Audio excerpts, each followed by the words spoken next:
Rescuers used drones and upsealed down a deep gorge on Tuesday looking for the last missing person from Nepal's worst air disaster in 30 years, in which at least 71 people died, including small children.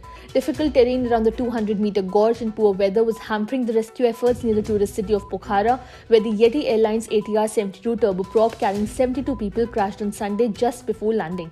The search was called off after darkness descended and resumed today morning. Rescuers had collected what appeared to be human remains and sent them for a DNA test. But search efforts would continue until all the 72 passengers and crew were accounted for. Search teams found 68 bodies on the day of the crash, while 2 bodies were recovered on Monday before the search was called off. One more body was recovered late Tuesday afternoon.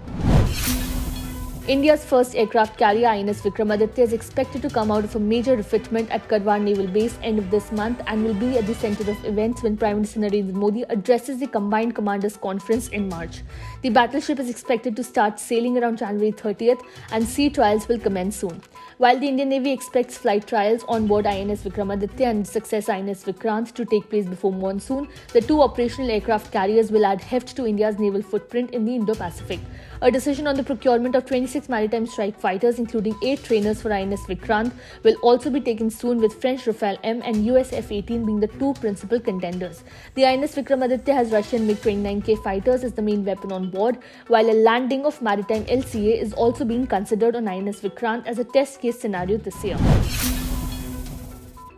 In a setback to the Congress, the party's Jammu and Kashmir spokesperson Deepika Pushkar Nath has quit mere days ahead of the Rahul Gandhi-led Bharat Jodo Yatra's entry in the Union territory.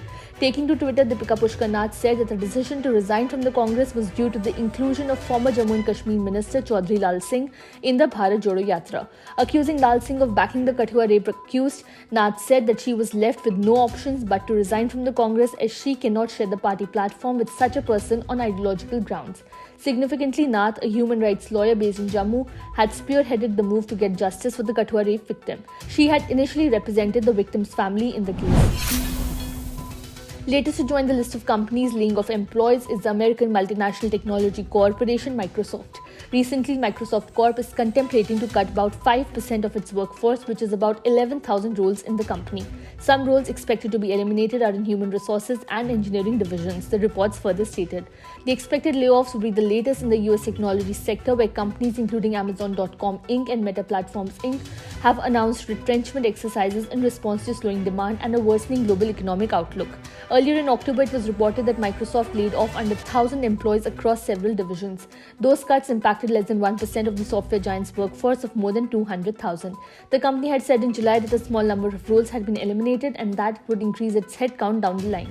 The company had 221,000 full-time employees, including 122,000 in the United States and 99,000 internationally as of June 30th, according to the filings.